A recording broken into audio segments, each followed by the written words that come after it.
এই ছাড়ো। না, ছাড়বো না। রনি, তুমি কিন্তু আগের থেকে অনেক ফাজিল হয়ে গেছো। কেন? আমার সাথে খেলে তুমি কি মজা পাও না? আমি তা বলি নাই, তোমার সাথে খেলতে অনেক ভালো লাগে। আর রাসেলের সাথে একটুও ভালো লাগে না। ওর সাথে খেলতে গেলে মজা পাই না।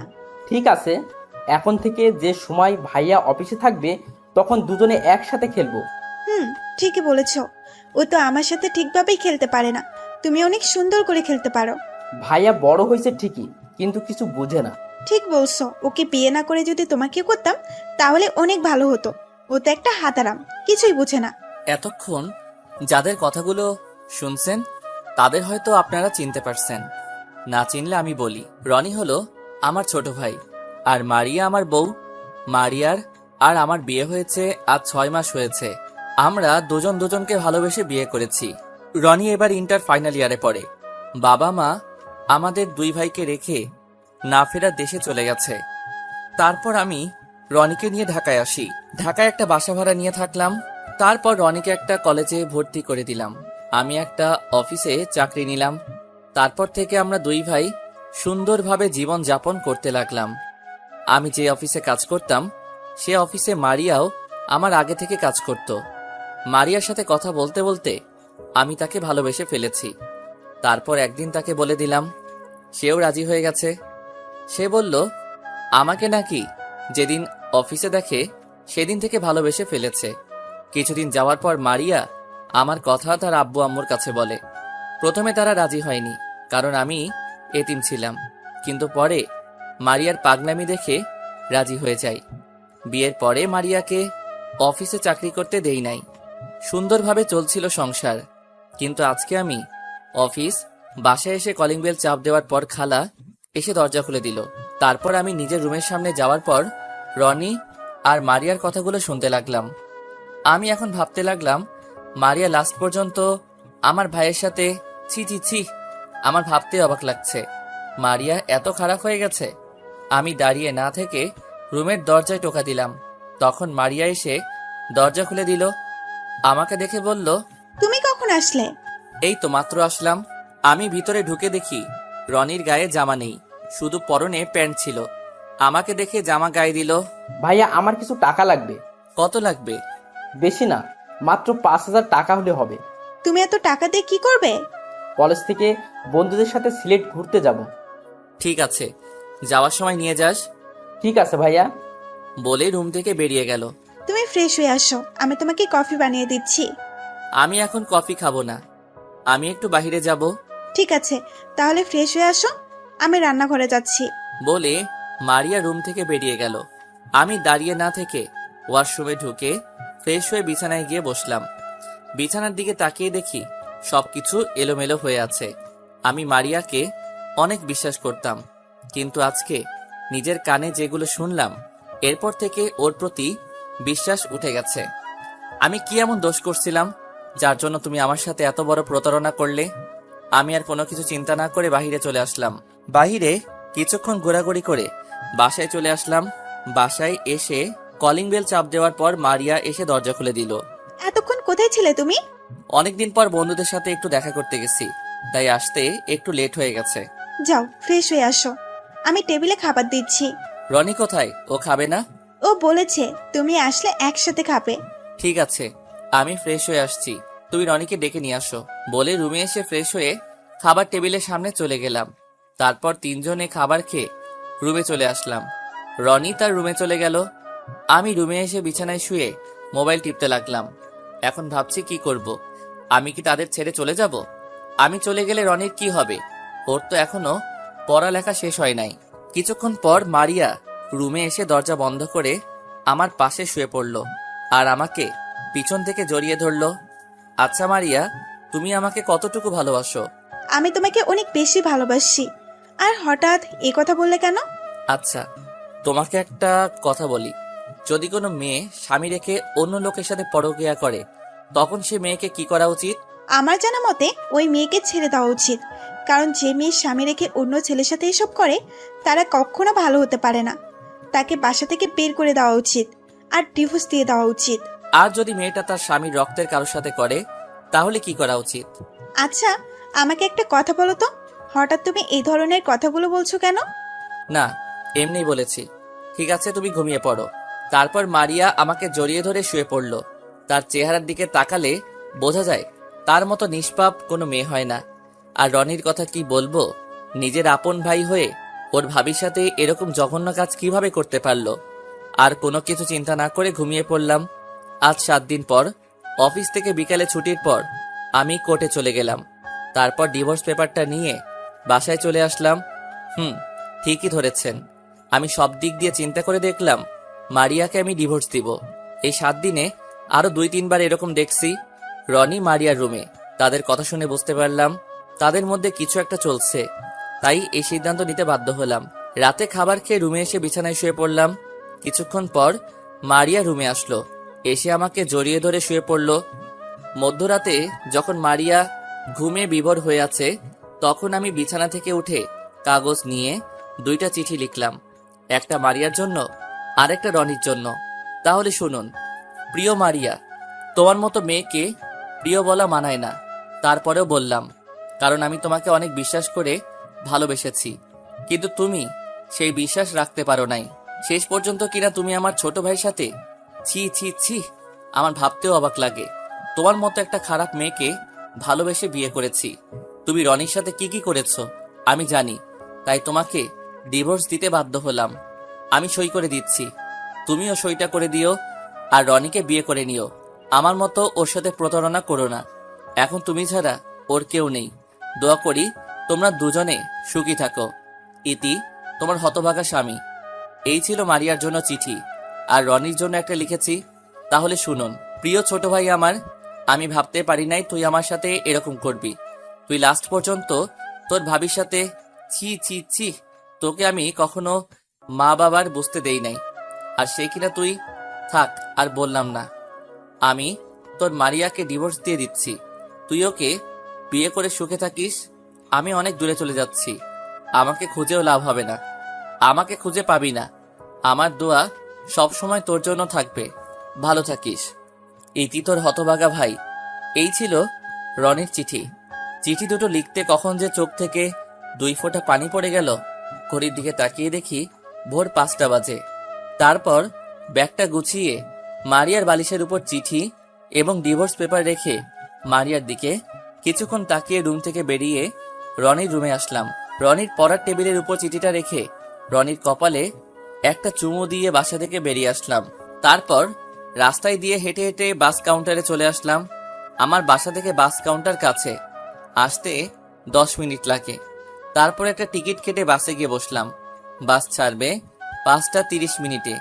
এবার আপনাদের বলি, আমি এখন যশোর যাব, কারণ আমি বসকে বলে তার যশোর যে কোম্পানি আছে সেখানে বদলি হয়েছি। আমি ঢাকা থাকলে তাদের কথা মনে পড়বে। মারিয়ার থেকে আমার ছোট ভাইটার কথা বেশি মনে পড়ছে। কি করব বলুন, আমি তাদের সুখের জন্য দূরে চলে যাচ্ছি। আমি চাই তারা আমাকে ছাড়া সুখী থাকুক। প্রায় 5 ঘন্টা পর যশোর এসে পৌঁছে গেলাম। অফিস থেকে বাস কাউন্টারে আমার জন্য গাড়ি পাঠিয়েছে। তারপর গাড়ি করে অফিস থেকে দেওয়া বাসায় পৌঁছে গেলাম। আজ 5 বছর পর এখন আমি অন্য একটা অফিসে কাজ করি। আগের অফিসে ব্যবসা খারাপ হওয়ার কারণে বস সবকিছু বিক্রি করে বাহিরে চলে যায়। এরপর আমি অন্য একটা অফিসে চাকরি করি। এই অফিসের বস ঢাকায় তার যে কোম্পানি আছে সেগুলো দেখাশোনা করে। আমি যশোরে তার এই অফিস দেখাশোনা করি, কারণ বস আমাকে আগে থেকে চিনে। ওনার সাথে ঢাকায় পরিচয়। এখানে বসের যে কাজ সেগুলো আমি করি। বলতে গেলে এই অফিসটা আমি চালাই।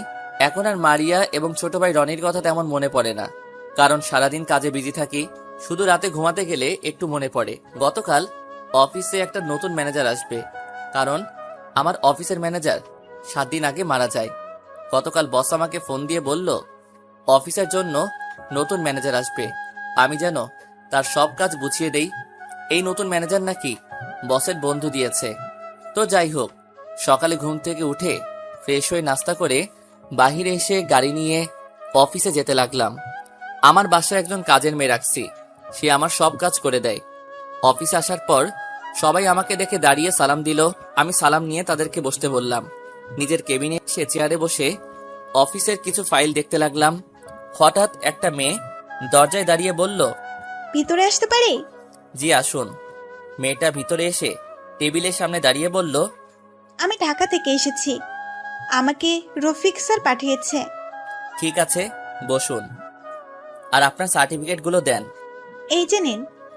যেই না আমি মাথা উঁচু করে মেয়ের দিকে কাগজগুলো নিতে যাব, তখন মেয়েটাকে দেখে আমি মোটেও প্রস্তুত ছিলাম না। ঠিকই ধরেছেন মারিয়া, কিন্তু ও এখানে কিভাবে আসলো? তার মানে বস মারিয়াকে এই অফিসে ম্যানেজারের দায়িত্ব পালন করতে পাঠিয়েছে। মারিয়া হয়তো বিশ্বাস করতে পারছে না আমি এই অফিসে কাজ করি। মারিয়া আমাকে দেখে বলল, রাসেল, তুমি এখানে? তোমাকে আমি কত জায়গায় খুঁজেছি, কিন্তু কোথাও পাইনি। হ্যালো, এটা অফিস, আর আপনি আমার নাম ধরে ডাকছেন কেন? এখানে আমি আপনার বস, সো স্যার বলে ডাকবেন। মারিয়া হয়তো আমার কাছ থেকে এরকম কথা আশা করে নাই। মারিয়া মাথা নিচু করে কান্না করতে আসে। তোর মতো মেয়েকে আমি কখনো ক্ষমা করব না। শুধু ছোট ভাইয়ের জন্য কিছু না বলে চলে এসেছি, তা না হলে বাসা থেকে ঘাড় ধাক্কা দিয়ে বের করে দিতাম। এই 5টা বছরে মারিয়ার চেহারা অনেক পরিবর্তন হয়ে গেছে। কেমন যেন চেহারাটা আগের থেকে খারাপ হয়ে গেছে, আগের থেকে শুকিয়ে গেছে। হয়তো রনিকে বিয়ে করে সুখে নেই, আর এত বছরে হয়তো ছেলে সন্তান হয়ে গেছে। আমার সাথে চলুন, আপনার কাজগুলো বুঝিয়ে দিচ্ছি। মারিয়া কোনো কথা না বলে আমার পিছনে আসতে লাগলো। আমি আগে সবার সাথে পরিচয় করিয়ে দিলাম, তারপর মারিয়ার কেবিনে গিয়ে তাকে কাজ বুঝিয়ে দিয়ে নিজের কেবিনে চলে আসলাম। নিজের কেবিনে বসে ল্যাপটপে কাজ করতে লাগলাম। হঠাৎ রিয়া দরজার সামনে দাঁড়িয়ে বলল, আসতে পারি স্যার? আসো। স্যার, এই ফাইলটায় একটা সই লাগবে। ঠিক আছে, দাও। রিয়ার ফাইলটা সই করে দিলাম। রিয়া কেবিন থেকে চলে গেল। এখন আমি ভাবতে লাগলাম, রনি কোথায় আছে, কি করে? ওর চেহারা দেখি না। আজ 5 বছর হয়েছে। দুনিয়ায় আমি ছাড়া তার আপন কেউ নেই। মারিয়াকে কি জিজ্ঞেস করব? না না, ওকে বলা যাবে না। এত বছর যখন ভুলে থাকতে পারছি, এখনো পারবো। কি না করেছি তাদের জন্য, তার প্রতিদান এইভাবে দিল। রনির কথা মনে পড়তো না যদি মারিয়াকে না দেখতাম। হয়তো তারা এখন বিয়ে করে সুখে আছে। থাকুক তারা সুখে, আমি তো ডিভোর্স দিয়ে চলে এসেছি। এসব কথা ভাবতে ভাবতে দুপুরের খাবারের টাইম হয়ে গেছে।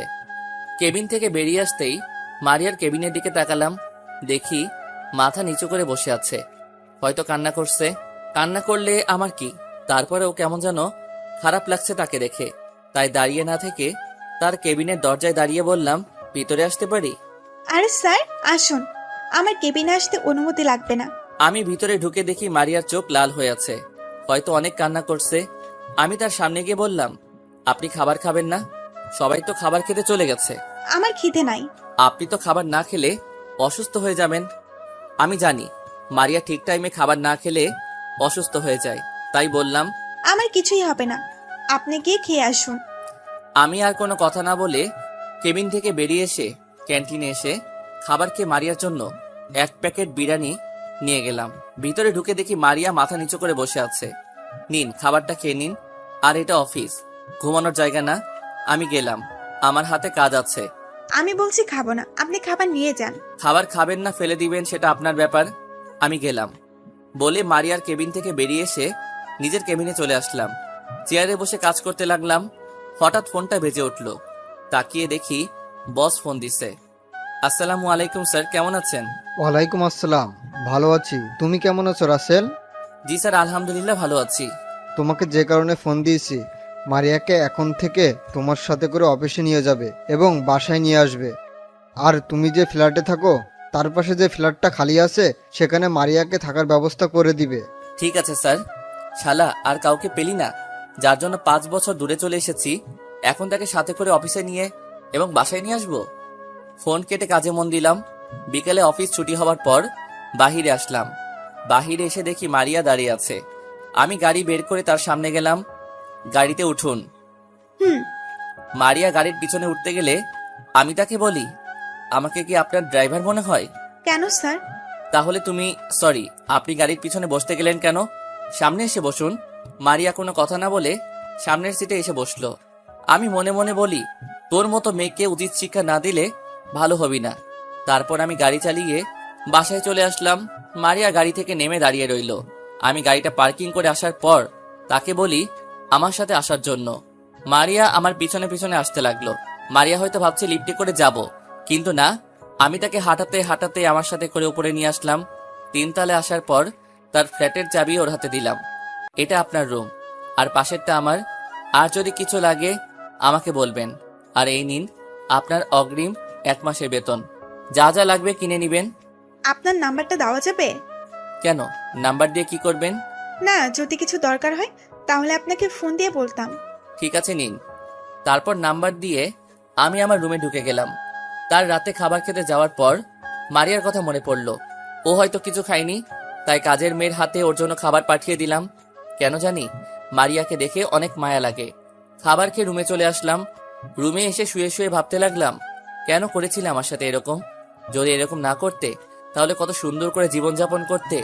তোমার কোনো কিছুর কমতি রাখি নাই। তোমাকে ভালোবাসাটা আমার অপরাধ ছিল, তাহলে কেন করলে এমন? আমি তো কোনো দোষ করি নাই, তুমি জানো। এখনো রাতে শুতে গেলে তোমার কথা মনে পড়ে। ইচ্ছে করে তোমাকে গিয়ে জড়িয়ে ধরে বলি, আমি তোমাকে এখনো ভালোবাসি মারিয়া। কিন্তু সেটা বলার অধিকার তুমি রাখো নাই। দেখতে দেখতে 1 মাস চলে গেল। মারিয়া আমার সাথে তেমন কথা বলে না, শুধু কাজ ছাড়া বাড়তি কথা বলে না। সকালে ঘুম থেকে উঠে ফ্রেশ হয়ে নাস্তা করে বাসা থেকে বেরিয়ে গাড়িতে গিয়ে বসলাম। আসার সময় মারিয়ার দরজায় টোকা দিয়ে আসলাম। মাঝে মাঝে মনে হয় আমি যেন কিছু একটা ভুল করছি, আমি কারোর সাথে অন্যায় করেছি। কেন আমার এমন কিছু মনে হয়? কিছুক্ষণ পর দেখি মারিয়া বাসা থেকে বেরিয়ে আসলো। মারিয়া এসে সামনের সিটে বসলো। আমি কেমন জানি মারিয়ার প্রতি দুর্বল হয়ে যাচ্ছি। আমার কেন এমন হচ্ছে কিছুই বুঝতে পারছি না। মারিয়া আজকে শাড়ি পরেছে, দেখতে একদম পরীর মতো লাগছে। ইচ্ছে করে তাকে জড়িয়ে ধরি, তার হাত ধরে গাড়ি চালাতে। তো যাই হোক, অফিস আসার পর মারিয়া গাড়ি থেকে নেমে অফিসের ভিতরে চলে গেল। আমি গাড়ি পার্কিং করে ভিতরে গেলাম, নিজের কেবিনে গিয়ে কাজ করতে লাগলাম। হঠাৎ করে একটা ছেলে বলল, আসতে পারি স্যার? আসুন। আপনি কেমন আছেন স্যার? আলহামদুলিল্লাহ ভালো আছি, আপনি কেমন আছেন? স্যার, আমি আপনার ছোট, আমাকে নাম ধরে ডাকলে খুশি হব। ঠিক আছে, তো কি চাই এখন? স্যার, আমার একটা কাজের খুব দরকার। কিন্তু আমাদের অফিসে তো কোনো পদ খালি নেই। আমি একটা কথা বলে রাখি, আমি এখনো ছেলেটার দিকে তাকাইনি। আমি একটা ফাইলের কাজ করতে আসি। স্যার, অনেক কষ্টে আছি, যদি চাকরিটা দিতেন অনেক উপকার হতো। আপনার পরিবারে কে কে আছে? পরিবারে সবাই আছে, শুধু একটা হারামি বন্ধু ছিল, শালা 5 বছর আগে হারিয়ে গেছে। আপনার সে বন্ধুর নাম কি? কোথায় থাকে? কি করে? আমি এবার এক চোখ কানা করে তার চেহারা দেখছি। তাকে দেখে আমি পুরো অবাক হয়ে গেলাম। এই শালা এখানে কিভাবে আসলো? ও আর কেউ নয়, আমার বন্ধু রাফি। ওর সাথে পরিচয় ঢাকায়। আমি আগে যে অফিসে চাকরি করতাম সেখান থেকে পরিচয়। রাফি আমার কথা শুনে চেয়ার থেকে উঠে এসে আমাকে মারতে শুরু করলো। আরে থাম থাম, এইভাবে মারলে তো মরে যাব। শালা তোকে আজকেই মেরে ফেলবো। এতদিন কোথায় ছিলি? তোর নাম্বার বন্ধ, তোর কোনো খোঁজ খবর নেই। কোথায় হারিয়ে গেলি? তোকে এসব পরে বলবো, আগে বল তুই এখানে কিভাবে? আর আমি যে এই অফিসে কাজ করি তুই জানলি কিভাবে? আমি যশোর অফিসে কাজের জন্য এসেছি। হঠাৎ তোকে দেখি তুই গাড়ি নিয়ে এই অফিসে ঢুকলি। তারপর দারোয়ানকে বলে ভিতরে আসি। ও, খুব ভালো করেছিস। বল কি খাবি, চা না কফি? চা হলেই হবে। ঠিক আছে, আমি চাচাকে বলে দিচ্ছি। আমি ফোন দিয়ে পিয়ন চাচাকে বললাম 2টো চা দিয়ে আসতে। এবার তোর কথা বল, কি কারণে এখানে চলে আসলি? তাহলে শোন। তারপর রাফিকে সবকিছু খুলে বললাম। আমার মনে হয় তোর কোনো ভুল হচ্ছে। কেন বললি এ কথা? আমি নিজের কানে শুনেছি। একদিন রনিকে খালি গায়ে দেখেছি, শুধু পরনে প্যান্ট ছিল। সেদিন বিছানা পুরো এলোমেলো ছিল। তারপরও বলবি তারা কিছু করে নাই? তারপরেও বলবো তোর কোথাও ভুল হচ্ছে, কারণ তুই তাদের কথা শুনলি, বিছানা এলোমেলো দেখলি, রোয়ানিকে খালি গায়ে দেখলি, আবার বলছিস তার পরনে প্যান্ট ছিল। তাহলে কেমনে বিশ্বাস করি? তুই যদি নিজের চোখে দেখতি তাহলে বিশ্বাস করতাম। এখানে হয়তো তোর কোনো ভুল আছে। তুই যদি তাদের হাতে নাতে ধরতি তাহলে মানা যেত। তোর জিনিসটা ভালো করে যাচাই বাছাই করা দরকার ছিল। আর যেটা মনে হয়েছে সেটা বললাম, বাকি তোর বুঝ। তারপর রাফি আরো কিছুক্ষণ থেকে চলে গেল। আমি কিছুক্ষণ কাজ করে কেবিন থেকে বেরিয়ে মারিয়ার কেবিনের দিকে তাকালাম। ওর দিকে তাকিয়ে দেখি কার সাথে যেন ফোনে হেসে হেসে কথা বলছে। হয়তো রনির সাথে কথা বলছে। বিকেলে অফিস থেকে বাসায় যাওয়ার সময় মারিয়াকে জিজ্ঞেস করলাম, রনি এখন কি করে, কোথায় থাকে?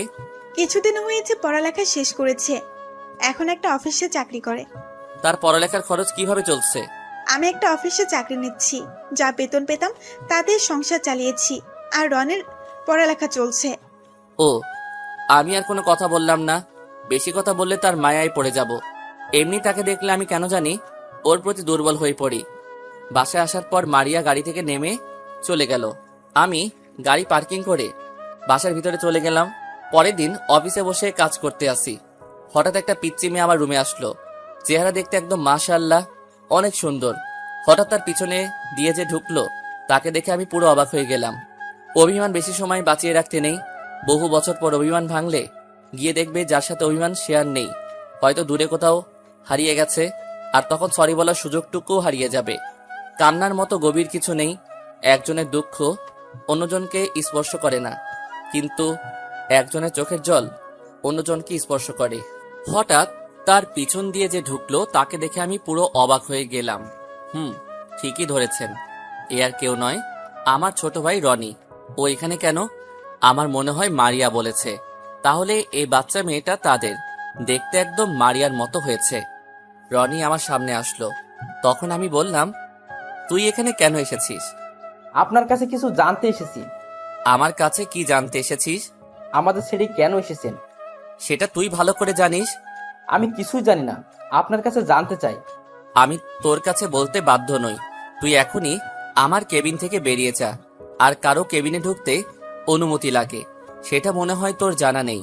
সবকিছু জানা আছে, শুধু আপনার কাছ থেকে কিছু জানতে এসেছি। জানা হয়ে গেলে চলে যাব।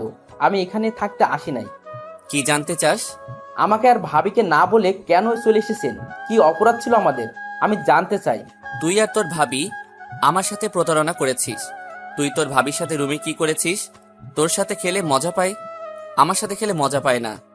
আমাকে বিয়ে না করে যদি তোকে বিয়ে করত, তাহলে অনেক ভালো হতো। তারপরও বলবি আমি ভুল বলছি? আপনি কি কখনো ভাবির সাথে খারাপ কাজ করতে দেখেছেন? সরাসরি দেখি নাই, কিন্তু একদিন তুই আর তোর ভাবি রুমে কথা বলতে আমি দরজার বাহির থেকে সব শুনেছি। তারপর যখন রুমে ঢুকি, তখন তোর গায়ে কোনো জামা দেখি নাই।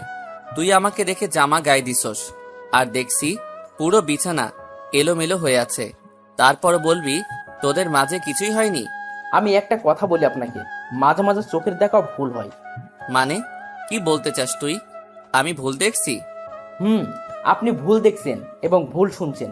একটা কথা বলি, আমি ভাবিকে কখনো ওরকম চোখে দেখি নাই। আমাদের তো কোনো বোন নেই। আমি ভাবিকে নিজের বড় বোনের চোখে দেখছি। আপনি কি করে ভাবলেন আমি ভাবির সাথে এরকম জঘন্য কাজ করতে যাব? তাহলে তুই বলতে চাস তোর ভাবির সাথে কিছুই হয়নি? আমার সাথে ভাবির কিছুই হয়নি। তাহলে যে আমি দরজার আড়াল থেকে যে কথাগুলো শুনেছি, সেগুলো কি মিথ্যা? তোর শরীরে জামা ছিল না, তারপরে বলবি সব মিথ্যা? পুরো বিছানা এলোমেলো হয়েছিল, তারপরেও বলবি সবকিছু মিথ্যা? তারপরেও বলবো সবকিছু মিথ্যা। আপনি যে কথাগুলো শুনছেন। আচ্ছা, একটা কথা বলেন, আপনি ভাবির সাথে কি খেলা খেলে হেরে যেতেন সব সময়? আমি তার সাথে লুডো খেলায় হেরে যেতাম। ঠিকই ধরেছেন। আমিও ভাবির সাথে ওই সময় লুডো খেলেছিলাম। আমি কড়ি মারার পর ভোটের বাইরে চলে যাই, তখন ভাবি কড়িটা হাতে নিয়ে নেয়। আমি শয়তানি করে তার থেকে কড়িটা নিতেছিলাম, তখন ভাবি বলে গড়িটা ছেড়ে দিতে, কিন্তু আমি ছাড়ি নাই। ভাবি আবার বলে আমি অনেক ফাজিল হয়ে গেছি। তাহলে যে তোর ভাবি তোকে বলল আমাকে বিয়ে না করে যদি তোকে বিয়ে করত, তাহলে অনেক ভালো হতো। আর তোর শরীরে জামা ছিল না কেন? বিছানা এলোমেলো ছিল কেন? আমাকে বিয়ের কথা তো মজা করে বলেছে, আর আমার শার্টের বোতাম একটা খুলে পড়ে গেছে। ওই ভাবিকে বললাম বোতামটা লাগিয়ে দিতে, তারপর ভাবি বলল শার্টটা খুলে দিতে। আমি তাকে শার্টটা খুলে দিই, তারপর ভাবি বোতাম লাগিয়ে দেয়। আর বিছানা এলোমেলো হয়েছিল, কারণ লুডুর কড়িটা কাড়াকাড়ি করার সময় এলোমেলো হয়ে যায় বিছানা। তার মানে তোদের মাঝে কিছুই হয়নি। আমি খালি খালি সন্দেহ করে তোদেরকে ভুল বুঝলাম। আমার জিনিসটা ভালো করে যাচাই বাছাই করার দরকার ছিল। আমি না বুঝে এত বড় কাজ কিভাবে করলাম? একটা কথা বলি আপনাকে, ভাবি আপনাকে অনেক ভালোবাসে। আপনার চিঠিটা পড়ে ভাবি পুরো অবাক হয়ে যায়। তার থেকে আরো বড় অবাক হয় ডিভোর্স পেপার পেয়ে। তখন ভাবি আমার রুমে কান্না করতে আসে, আমার হাতে আপনার চিঠি আর ডিভোর্স পেপার দেয়। তখন আমি চিঠিটা পড়ে আমিও অবাক হয়ে যাই। হঠাৎ আমার টেবিলের ওপর একটা কাগজের উপর চোখ যায়। চিঠিটা হাতে নিয়ে পড়তে থাকি, পড়ে আমি নিচে বসে যাই। তারপর ভাবি আর আমি অনেক কান্না করি। আপনাকে অনেক খোঁজাখুঁজি করি কিন্তু কোথাও পাইনি। 2 মাস পর ভাবি একটা অফিসে চাকরি নেয় আর আমার পড়ালেখার খরচ চালাই। ভাবির কষ্ট দেখে আমিও কয়টা টিউশনি করাই। আস্তে আস্তে ভাবির প্রমোশন হয়। তারপর থেকে সব টিউশনি ছেড়ে দিই। অনেক কষ্টে পড়ালেখা শেষ করে এখন একটা অফিসে চাকরি করি। আল্লাহ দিলে বেতন মোটামুটি ভালো। আমার মুখ দিয়ে আর কোনো কথা বের হচ্ছে না, শুধু চোখ দিয়ে অশ্রু ঝরে পড়ছে। আজ নিজের ভুলের কারণে এত কিছু হয়েছে। মারিয়া কি এখন আমাকে ক্ষমা করবে? তার তো কোনো দোষ নেই, সব দোষ আমার। তোর সাথে এই মেয়েটা কে? এ হচ্ছে তোমার মেয়ে রাইসা। তুমি বাসা থেকে চলে আসার 2 মাসের মাথায় হঠাৎ ভাবি মাথা ঘুরে পড়ে যায়। তখন ভাবিকে হাসপাতালে নিয়ে যায়। ডাক্তার বলল ভাবি নাকি মা হতে চলেছেন। তখন অনেক খুশি হয়েছি, কিন্তু তোমার কথা মনে পড়তেই মনটা খারাপ হয়ে গেল। আমি আর কোনো কথা না বলে রাইসাকে কোলে নিয়ে পুরো মুখে চুমু দিতে লাগলাম। তারপর রাইসাকে কোল থেকে নামিয়ে দিয়ে রনির কাছে গেলাম। যখনই রনির পা ধরতে যাব তখন রনি আমাকে ধরে ফেলে। এটা আপনি কি করছেন? আমি অনেক বড় ভুল করে ফেলেছি, তুই আমাকে ক্ষমা করে দে। আমি না বুঝে তোদের ভুল বুঝেছি, আমি আর কখনো এমন ভুল করব না, আমাকে ক্ষমা করে দে। আমি তোমাকে ক্ষমা করে দিছি। তুমি যখন নিজের ভুল বুঝতে পেরেছো এটাই অনেক। আর বড় ভাই কি কখনো ছোট ভাইয়ের পা ধরে ক্ষমা চাইতে পারে? তোমাকে ফিরে পেয়েছি, এটাই অনেক। এখন মারিয়া কি আমাকে ক্ষমা করবে আমি যে ভুল করেছি? শোনো ভাইয়া, ভাবি এই 5টি বছর অনেক কষ্টে কাটিয়েছে। শুধু তোমার অপেক্ষা এখনো পড়ে আছে। তুমি ভাবির কাছে ক্ষমা চেয়ে নাও, দেখবে ভাবি তোমাকে ক্ষমা করে দিবে। ঠিক আছে, আমি এখনই যাচ্ছি। ঠিক আছে, তাহলে আমি চলে যাই। আগামীকাল অফিস আছে, একদিনের ছুটি নিয়ে এসেছি। ভাবি এতদিন তোমার কথা বলে নাই, হঠাৎ গতকাল বলেছে, তাই অফিস থেকে ছুটি নিয়ে রাইসাকে সাথে করে নিয়ে এসেছি। আমি চলে যাই। ভাবি তোমাকে ক্ষমা করে দিলে ঢাকায় চলে এসো। তুই তো কিছুই খেলি না। আজকে এমনি খুশিতে সব খিদে চলে গেছে। তুমি ভাবিকে আপন করে নিয়ে আসো, তখন তো একসাথে খাবো। আর কোনো কথা না বলে রনি কেবিন থেকে বেরিয়ে গেল। আমি রাইসাকে কোলে নিয়ে কপালে চুমু দিয়ে মারিয়ার কেবিনে গেলাম। কেবিনে ঢুকে দেখি মারিয়া কার সাথে যেন মোবাইলে হেসে হেসে কথা বলছে। আমাকে ঢুকতে দেখে ফোন কেটে দিল। আর আমার কোলে রাইসাকে দেখে চেয়ার থেকে উঠে এসে আমার কোল থেকে নিয়ে গেল। আমি সাথে সাথে মারিয়ার পা জড়িয়ে ধরে বলতে লাগলাম, মারিয়া, তুমি আমাকে ক্ষমা করে দাও। আমি বুঝতে পারি নাই, আমি না দেখে তোমার সাথে অনেক বড় অন্যায় করেছি। প্লিজ তুমি আমাকে ক্ষমা করে দাও। আমি কথা দিচ্ছি আর কখনো এমন করব না। তুমি আমাকে আরেকটি সুযোগ দাও, আমি তোমাকে ছেড়ে কখনো যাব না। স্যার, এটা আপনি কি করছেন? আমার মতো খারাপ মেয়ে হয় না। আমি একটা প্রতারক, ধোঁকাবাজ, যে নিজের দেবরের সাথে খারাপ কাজ করতে পারি। সে মেয়ের কাছে কেন ক্ষমা চাইছেন? আমি বুঝতে পারি নাই, আমার দরকার ছিল আগে জিনিসটা যাচাই বাছাই করার, কিন্তু আমি কিছুই না করে তোমাদেরকে সন্দেহ করছি। প্লিজ এবারের মতো মাফ করে দাও। আপনি জানেন, এই মনে শুধু আপনার জন্য ঘর সাজিয়েছি, আপনাকে অনেক ভালোবেসেছি, কিন্তু তার ফল আপনি কি দিলেন? আমাকে ডিভোর্স দিলেন। আপনি জানেন, যখন বলেছিলেন আমি রনের সাথে খারাপ কাজ করেছি, তখন মনে হয়েছে আমার মাথায় যেন আকাশ। এক ফোঁটা চোখের পানি ঝরার চেয়ে এক ফোঁটা রক্ত ঝরা অনেক ভালো, কারণ এক ফোঁটা রক্ত বের হতে হালকা ব্যথা লাগে, আর এক ফোঁটা চোখের জল পুরো হৃদয় ছিঁড়ে বের হয়। আমরা কি আবার আগের মতো করে শুরু করতে পারি না? সে অধিকার আপনি রাখেন নাই। যদি আগের মতো করে শুরু করতে চাইতেন, তাহলে আমাকে কখনো ডিভোর্স দিতে পারতেন না। আপনি আমার কেবিন থেকে বেরিয়ে গেলে খুশি হব। আমি আর কোনো কথা না বলে মারিয়ার কেবিন থেকে বেরিয়ে গেলাম। কান্না করতে করতে পুরো জামা ভিজে গেছে। নিজের কেবিনে এসে চেয়ারে বসে কান্না করতে লাগলাম। আমি তোমাকে আপন করে নিব মারিয়া, তুমি যত কষ্ট দাও, অপমান করো, আমি কিছু বলবো না। তুমি মনে করছো আমি কষ্ট পাইনি, আমিও পেয়েছি। আজ আমার ভুলের জন্য এত কিছু হয়েছে। ওয়াশরুমে ঢুকে ফ্রেশ হয়ে কাজে মন দিলাম, কিন্তু কোনোভাবে কাজ করতে পারছি না, তাই কেবিন থেকে বেরিয়ে গেলাম। বাহির হওয়ার সময় মারিয়ার কেবিনের দিকে তাকিয়ে দেখি আবারও কার সাথে যেন হেসে হেসে কথা বলছে মোবাইলে। অফিস থেকে বাহিরে আসার সময় দেখি রাইসা একা একা খেলতে আছে। তখন আমি তার কাছে গেলাম। রাইসা মামুনি, আব্বুর কাছে এসো। তুমি আমার আব্বু না। তোমাকে কে বলছে আমি তোমার আব্বু না? আম্মু বলেছে। তোমার আম্মু মিথ্যা কথা বলেছে। তাহলে তুমি আমাদের সাথে ছিলে না কেন? আমি দেখেছি আম্মু প্রতিদিন রাতেই তোমার ছবি বুকে নিয়ে কান্না করে। তুমি আমার আম্মুকে অনেক কষ্ট দিয়েছো। আমি তোমাকে আব্বু বলে ডাকবই না কখনো। আমার ভুল হয়ে গেছে মামনি, তোমার এই বাবাকে মাফ করে দাও। যদি আম্মু তোমাকে মাফ করে দেয় তাহলে আমিও তোমাকে মাফ করে দিব আর আব্বু বলেও ডাকবো। এ কথা বলে রাইসা মারিয়ার কেবিনে চলে গেল। এখন নিজেকে শেষ করে দিতে ইচ্ছে করছে। আজ আমার ভুলের জন্য আমার মেয়েও রাগ করে আছে। আল্লাহ, তুমি বলে দাও এখন আমি কি করব? নিজের মেয়ের মুখে বাবা ডাকটা শুনতে পেলাম না। আমি একজন পাপী। আজ আমার জন্য এত কিছু হয়েছে। আমি অফিস থেকে বাইরে এসে গাড়ি নিয়ে একটা পার্কে চলে গেলাম। একটা নিরিবিলি জায়গায় বসে চোখের পানি ফেলতে লাগলাম। মারিয়াকে অনেক কষ্ট দিয়েছি, তাই এখন আমার উপর অভিমান করে আছে। হঠাৎ একটা জায়গায় চোখ পড়ল। রিয়ার মতো মেয়েকে দেখে একটা ছেলেকে জড়িয়ে ধরে বসে আছে। আমি তাদের সামনে গেলাম। রিয়া আমাকে এখানে হয়তো আশা করে নাই। স্যার আপনি এখানে? এমনি আসলাম, অফিসে ভালো লাগছে না তাই পার্কে আসলাম। তা তুমি আজকে অফিসে যাও নাই কেন? আসলে স্যার সকালে ঘুম থেকে উঠতে দেরি হয়ে গেছে, তাই আর অফিসে যাইনি। সরি স্যার, কালকে থেকে এরকম হবে না। তা ওকে তোমার সাথে? আসলে স্যার মানে বুঝতে পেরেছি। তা কতদিনের সম্পর্ক? আজ 2 বছরের। তোমার বাবা মা জানে? এখনো জানাই নাই। জীবন এখনো কোনো কাজ পায়নি, টাকার জন্য চাকরি করতে পারছে না। তুমি কতটুকু পর্যন্ত পড়েছো? স্যার অনার্স কমপ্লিট করেছি। ঠিক আছে, কালকে সার্টিফিকেটগুলো নিয়ে অফিসে দেখা করবে। ধন্যবাদ স্যার।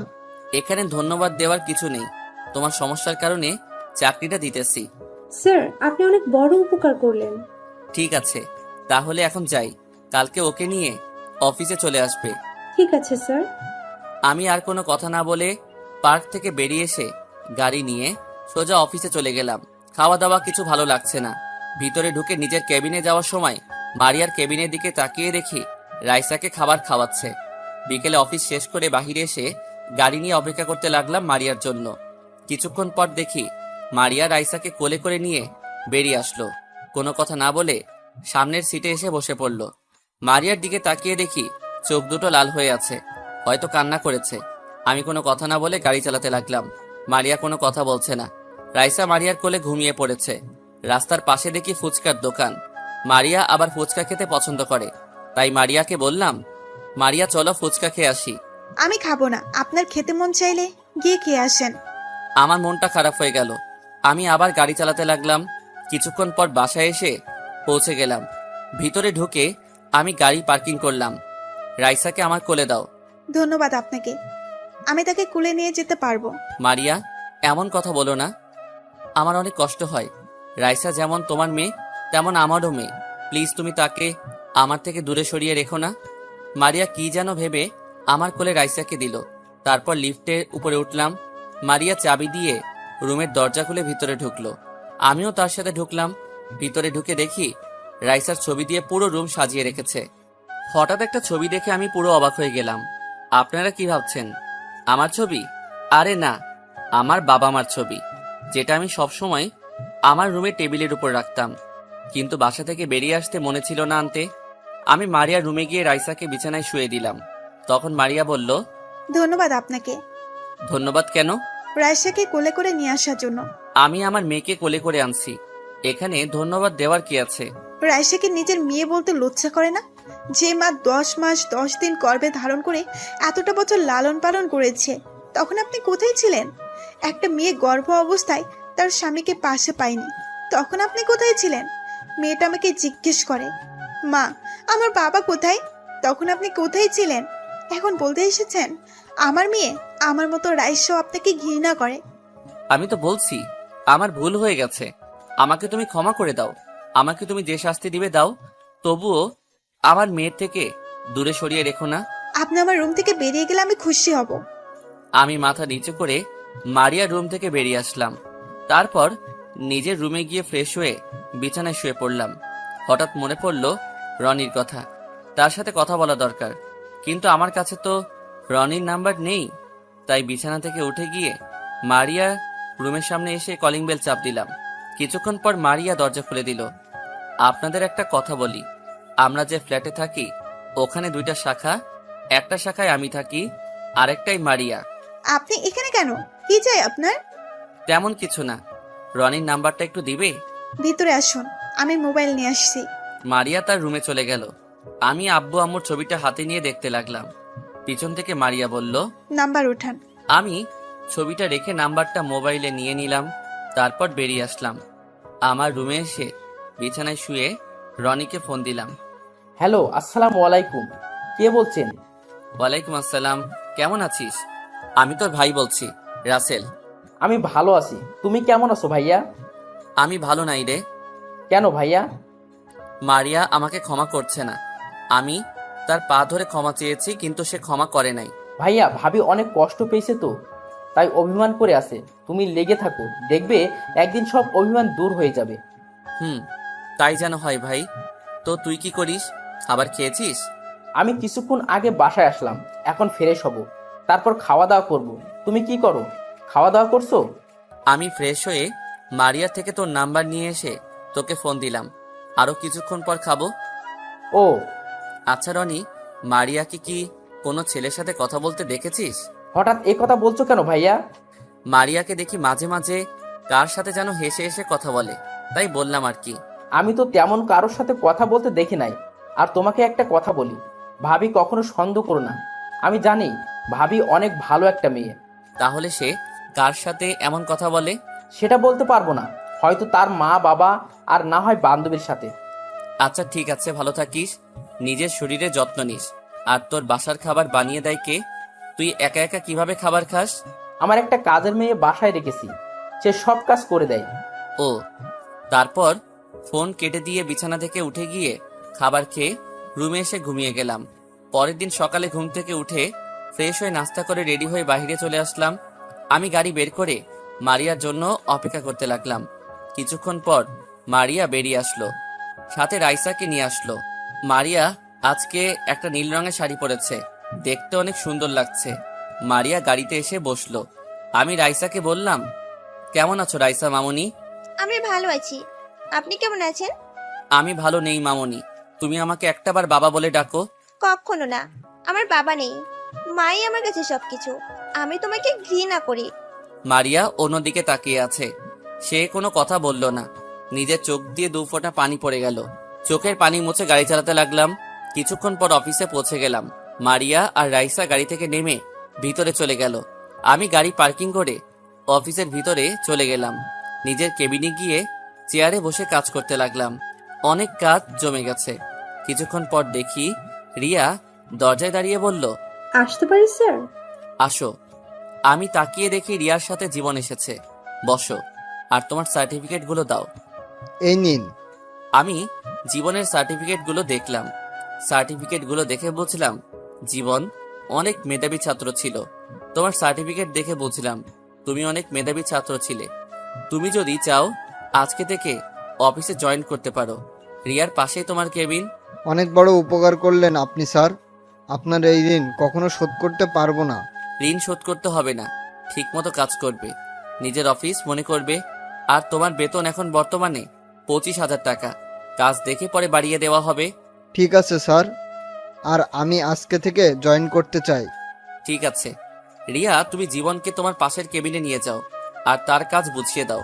ঠিক আছে স্যার, তুমি আসো আমার সাথে। জীবন আর রিয়া কেবিন থেকে বেরিয়ে গেল। আমি আবার কাজ করতে লাগলাম। এইভাবে দেখতে দেখতে 1 মাস চলে গেল। আমি অনেকভাবে মারিয়ার কাছে ক্ষমা চেয়েছি, কিন্তু মারিয়া আমাকে ক্ষমা করে নাই। আগে তো মোটামুটি কথা বলতো আমার সাথে, কিন্তু এখন কাজ ছাড়া তেমন কথা বলে না। আর মাঝে মাঝে একটা ছেলেকে দেখি তার কেবিনে আসতে যেতে। আমি কিছু বললে আমার কথার কোনো উত্তর দেয় না। আমি তার সাথে কথা না বলতে পারলে অনেক কষ্ট হয়। কেন জানি মারিয়াকে আমি হারিয়ে ফেলবো মনে হয়। না, এটা হতে দিব না। আমি মারিয়াকে হারাতে পারবো না। আমি ওকে ছাড়া বাঁচতে পারবো না। আমার জীবনে মারিয়াকে আবার চাই। রাইসা আমার সাথে টুকটাক কথা বলে, কিন্তু এখনো আব্বু বলে ডাকে নাই। পরের দিন সকালে ঘুম থেকে উঠে ফ্রেশ হয়ে নাস্তা করে রেডি হয়ে নিচে এসে গাড়ি বের করে বসে আছি। কিছুক্ষণ পর মারিয়া রাইসাকে নিয়ে বেরিয়ে আসলো। এই মেয়েটাকে আমাকে পাগল করে দিবে। আজকেও মারিয়াকে অনেক সুন্দর লাগছে, কিন্তু অবাক করার বিষয় হলো মারিয়া আজকে গাড়িতে উঠছে না, বাহিরে দাঁড়িয়ে আছে। তখন আমি বললাম, কি ব্যাপার, তুমি দাঁড়িয়ে আছো কেন? গাড়িতে ওঠো। আপনি চলে যান, আকাশ আমাকে অফিসে দিয়ে আসবে। এই আকাশ ছেলেটাকে? আমি ওকে ভালোবাসি। আরো 1 মাস পর আমাদের বিয়ে, আপনাকে দাওয়াত দিব, কিন্তু এখনো বিয়ের কার্ড বানানো হয়নি। কার্ড বানানো হলে পেয়ে যাবেন। আমি বিশ্বাস করি না। তুমি কাউকে ভালোবাসতে পারো না, আমি তোমাকে কারো হতে দিব না, তুই শুধু আমার। কোন অধিকারে জোর করছেন আপনি? ভালোবাসার অধিকারে। প্লিজ মারিয়া, তুমি এমনটা করো না, আমি বাঁচবো না তোমায় ছাড়া। আমি আপনার কোনো কথা শুনতে চাই না। আকাশ ছেলেটা অনেক ভালো। তার বাবা বাইরে গেছে অফিসের কাজের জন্য, আসতে কিছুদিন লেট হবে, উনি আসলে বিয়ে হবে। প্লিজ মারিয়া, আমার একটা ভুলের জন্য তুমি আমাকে ছেড়ে চলে যাবে? আপনি এখন আসতে পারেন, আকাশ কিছুদিনের মধ্যে চলে আসবে। বলতে না বলতেই হাজির হয়ে গেছে আকাশ। আকাশ গাড়ি নিয়ে এসেছে, দেখে মনে হচ্ছে অনেক বড় লোক, আর চেহারা অনেক সুন্দর। মারিয়া রাইসাকে নিয়ে সামনের সিটে গিয়ে বসলো, তারপর তারা গাড়ি চালিয়ে চলে গেল। আমি আর কোনো কিছু না ভেবে তাদের পিছনে যেতে লাগলাম। কিছুটা দূরে যাওয়ার পর দেখি আকাশ গাড়ি থামিয়ে একটা দোকান থেকে 2টা আইসক্রিম আর কিছু চকলেট নিয়ে গাড়িতে উঠে চলে গেল। আজ পর্যন্ত আমি কিছু খাওয়াতে পারি নাই আমার মেয়েকে, নিজের একটা ভুলের কারণে আজ এত কিছু হয়েছে। না, আমি পারবো না। অনেকবার ক্ষমা চেয়েছি, আর না, তার পা পর্যন্ত ধরেছি অনেকবার, তারপরও ক্ষমা করে নাই। যদি আমাকে সত্যিকারের ভালোবাসতো তাহলে ক্ষমা করে দিত। এখন থেকে আমিও তাকে দেখিয়ে দেখিয়ে মেয়েদের সাথে কথা বলবো। আরে ভাই, অভিনয় করব, দেখবো মারিয়া কোনো কিছু করে নাকি। আমি আর কোনো কথা চিন্তা না করে চোখের পানি মুছে গাড়ি নিয়ে অফিসে চলে গেলাম। গাড়ি পার্কিং করে ভিতরে গিয়ে নিজের কেবিনে চলে গেলাম। আসার সময় দেখলাম মারিয়া আকাশের সাথে হেসে হেসে কথা বলছে কেবিনে। আপনারা হয়তো বলবেন কিভাবে দেখছি, আসলে মারিয়ার কেবিনে গ্লাস ফিটিং করা। আমি চেয়ারে বসে রিয়াকে ফোন দিয়ে বললাম জীবনকে সাথে করে নিয়ে আমার কেবিনে আসতে। কিছুক্ষণ পর দুজনেই আমার কেবিনে চলে আসলো অনুমতি নিয়ে। তোমরা দুজনে বসো। স্যার কেন ডেকেছেন? তোমাদের একটা সত্যি কথা বলবো আজকে। কি সত্যি কথা স্যার? অফিসের ম্যানেজারকে তোমরা চিনো? না স্যার, শুধু এটা জানি ম্যানেজার ম্যাম আপনার পাশের ফ্ল্যাটে থাকে, এর থেকে বেশি কিছু জানি না। ও আর কেউ নয়, আমার বউ। একটা ভুল বোঝাবুঝির কারণে তাকে আমি ডিভোর্স দেই। মানে কি হয়েছিল আপনাদের মাঝে? তাহলে শুনো, তারপর সবকিছু খুলে বললাম। স্যার একটা কথা বলি, আপনার জিনিসটা আগে যাচাই বাছাই করার দরকার ছিল, তাহলে এত কিছু হতো না। তুমি ঠিকই বলেছ। এখন আমি ওর কাছে অনেকভাবে ক্ষমা চেয়েছি, কিন্তু সে আমাকে পাত্তা দিচ্ছে না। তাই এখন তোমাদেরকে ডেকে আনলাম। কেন স্যার? আমার সাথে রিয়াকে অভিনয় করতে হবে। মারিয়া যেন বুঝে আমরা দুজন দুজনকে ভালোবাসি। জীবন, তোমার কোনো অসুবিধা হবে? এ কারণে রিয়ার সাথে তোমাকে আসতে বললাম। স্যার এটা আপনি কি বলছেন? আমার কোনো সমস্যা হবে না। যদি রিয়ার অভিনয়ে ম্যামকে ফিরে পান তাহলে আমি খুশি হব। ঠিক আছে। আর রিয়া, তোমার কোনো সমস্যা আছে থাকলে বলতে পারো। না স্যার, আমার কোনো সমস্যা নেই। আমি দোয়া করি আল্লাহ যেন মারিয়া ম্যামকে আপনার কাছে ফিরিয়ে দেন। ঠিক আছে, তাহলে জীবন তুমি গিয়ে কাজ করো, আমি রিয়াকে সবকিছু বুঝিয়ে দিচ্ছি। ঠিক আছে স্যার। জীবন কেবিন থেকে বেরিয়ে গেল। আমি রিয়াকে সবকিছু বুঝিয়ে দিলাম কেমনে কি করতে হবে। তারপর আমি মারিয়াকে ফোন দিয়ে আমার কেবিনে আসতে বললাম। কিছুক্ষণ পর মারিয়া আসলো। আসতে পারি স্যার? ও মিস মারিয়া, আসুন। মারিয়া হয়তো আমার কথাই অবাক হচ্ছে তাকে মিস বলাতে। আমাকে কেন আসতে বললেন স্যার? অফিসের সবার বেতন ঠিকভাবে বুঝিয়ে দিচ্ছেন তো? ঠিকভাবে। জি স্যার। তাহলে আজকের মধ্যে এই 5টি ফাইল রেডি করে দিবেন, না দিতে পারলে বেতন থেকে টাকা কেটে রাখা হবে। কিন্তু স্যার, এই ফাইলের কাজ তো আমার না, আমাকে দিচ্ছেন কেন? কেন, কোনো সমস্যা? বয়ফ্রেন্ডের সাথে তো ভালো গল্প করতে পারেন, এগুলো পারবেন না কেন? আপনাকে কি বসে থাকার জন্য চাকরি দিছে? আমি কোনো কথা শুনতে চাই না। এই নাও তোমার কফি। ও তুমি? তোমার হাতের কফি না খেলে আমি আবার কাজ করতে পারি না। এই কারণে তো প্রতিদিন তোমাকে নিজের হাতে কফি বানিয়ে খাওয়ায়। আপনি এখনো দাঁড়িয়ে আছেন কেন? যান, গিয়ে ফাইলগুলো রেডি করে দেন। মারিয়া কোনো কথা না বলে ফাইলগুলো হাতে নিয়ে কেবিন থেকে বেরিয়ে গেল। চেহারা কেমন যেন হয়ে গেছে, হয়তো আমার এমন ব্যবহার আশা করে নাই। রিয়া, এবার তুমি গিয়ে কাজটা করো, যখন ফোন দিব তখন চলে আসবে। ঠিক আছে স্যার। আর ম্যামের চেহারা দেখে বুঝলাম অনেক কষ্ট পেয়েছে। ওটা কোনো সমস্যা না, পরে ভালোবাসা দিয়ে পুষিয়ে দিব। রিয়া রুম থেকে বেরিয়ে গেল। আমি জীবনকে ফোন দিয়ে বললাম, মারিয়ার কেবিন থেকে আকাশ ছেলেটা কি বের হয়েছে? তখন সে বলল বের হয়ে গেছে। যাক, তাহলে ওষুধে কাজ হয়েছে। আমি বসে বসে কাজ করতে লাগলাম। হঠাৎ মোবাইলটা বেজে উঠলো। তাকিয়ে দেখি রনি ফোন দিচ্ছে। কেমন আছিস রনি? ভালো আছি ভাইয়া, তুমি কেমন আছো? আমিও ভালো আছি। তা কোথায় তুই? আমি অফিসে আছি, হাতে তেমন কাজ নেই, তাই তোমাকে ফোন দিলাম। ও, তো নাস্তা করেছিস? করেছি, তুমি করছো ভাইয়া? করেছি। আচ্ছা রনি, মারিয়া কি তোকে কিছু বলেছে? কেন ভাইয়া? মারিয়া নাকি আকাশ নামে একটা ছেলেকে ভালোবাসে, আবার তারা নাকি বিয়ে করবে। এই ব্যাপারে তুই কিছু জানিস? আমি তো কিছুই জানি না, আমার সাথে তো ভাবি এ ব্যাপারে কথা বলে নাই। ঠিক আছে, তুই তোর অফিসের বস থেকে কিছুদিনের জন্য ছুটি নিয়ে এখানে আয়। আর আকাশ ছেলেটাকে তার সবকিছু বাহির করতে হবে। আর তুই যে এখানে আসবি তোর ভাবি যেন না জানে। এখানে এসে একটা হোটেলে উঠবি। ঠিক আছে ভাইয়া, আমি আজকে ছুটি নিয়ে কালকে সকালে রওনা দিব। ঠিক আছে, ভালো থাকিস, পরে কথা হবে। ফোনটা কেটে আবার কাজে মন দিলাম। কাজ করতে করতে দুপুরের লাঞ্চের টাইম হয়ে গেছে, তাই কেবিন থেকে বেরিয়ে আসতে মারিয়াকে দেখি এখনো বসে বসে কাজ করতে আছে। চেহারা কেমন শুকিয়ে গেছে। রাইসা চেয়ারে বসে মারিয়ার মোবাইল টিপতে আছে। কেমন যেন খারাপ লাগছে মারিয়ার চেহারার দিকে তাকিয়ে। তোমার কাছে অনেকবার ক্ষমা চেয়েছি, তারপরও তুমি ক্ষমা করো নাই, তাই বাধ্য হয়ে এরকম করেছি। তুমি অন্য ছেলের সাথে কথা বললে আমার অনেক খারাপ লাগে। তুমি জানো না আমি তোমাকে অনেক ভালোবাসি। আর কোনো কিছু চিন্তা না, ক্যান্টিনে এসে খাবার খেয়ে 2 প্যাকেট বিরিয়ানি নিয়ে আসলাম। তারপর রিয়ার কাছে আসলাম। রিয়া, তুমি এই খাবারগুলো মারিয়াকে দিয়ে আসো। না নিতে চাইলে বলবে। অফিস থেকে আজকে সবাই খাবার দিছে। ঠিক আছে স্যার। রিয়া খাবারগুলো নিয়ে মারিয়ার কেবিনে চলে গেল। আমি আমার কেবিনে এসে চেয়ারে বসে কাজ করতে লাগলাম। হঠাৎ রিয়া কেবিনে এসে এমন কিছু বলল, তা শুনে মাথা পুরো খারাপ হয়ে গেল। স্মৃতিশক্তিটা হারিয়ে গেলে ভালো হতো। পুরনো সব স্মৃতি ভুলে যেতে পারতাম। যাকে মন থেকে অনেকটা আপন ভাবা হয়, তার অবহেলা সহ্য করা সত্যি খুব কষ্টকর হয়। রিয়া খাবারগুলো নিয়ে মারিয়ার কেবিনে চলে গেল। আমি আমার কেবিনে এসে চেয়ারে বসে কাজ করতে লাগলাম। হঠাৎ রিয়া কেবিনে এসে এমন কিছু বলল, তা শুনে মাথা পুরো খারাপ হয়ে গেল। স্যার, আপনি আমার হাতে কেন খাবার দিচ্ছেন? আপনি নিজে দিয়ে আসেন না কেন? কি হয়েছে? আর তোমার গাল লাল হয়ে আছে কেন? আমি ম্যামকে খাবারগুলো দিতে ম্যাম বলল খাবে না, কিন্তু আমি একটু জোর করাতে আমার গালে একটা থাপ্পড় মেরে দিল। সরি রিয়া, আমার জন্য মারিয়া তোমাকে থাপ্পড় মারছে। আমি যদি তোমাকে খাবারগুলো নিয়ে না পাঠাতাম তাহলে এমন কিছু হতো না। প্লিজ তুমি রাগ করো না, আমি ব্যাপারটা দেখছি। প্লিজ স্যার, আপনি ম্যামকে কিছু করবেন না। হয়তো সকালে কাহিনী নিয়ে আমার উপর রেগেছিল, তাই হয়তো এমন করেছে। তুমি বলছো তাই কিছু বললাম না, তা না হলে আজকে ওকে দেখিয়ে দিতাম। ঠিক আছে স্যার, আমি তাহলে যাই, হাতে কিছু কাজ বাকি রয়ে গেছে। ঠিক আছে যাও। রিয়া কেবিন থেকে বেরিয়ে গেল। আমি বসে কাজ করতে লাগলাম। বিকেলে অফিস ছুটির পর সবাই বাহির হয়ে গেছে, কিন্তু মারিয়া এখনো বসে বসে কাজ করতে আছে। আমার মেয়েটার চেহারা কেমন যেন শুকিয়ে গেছে। আমার ভুলের জন্য মেয়েটাও আমার কথা বলে না। আমি কিছু দিলে খায় না, কিন্তু বাহিরের একটা ছেড়ে দিলে খায়। আমি আজ পর্যন্ত নিজের হাতে রাইসাকে কিছু খাওয়াতে পারি নাই। অন্য লোকের হাতে খাবার খাওয়াই, মানুষ তাকে আদর করে খাবার দিলে খায়।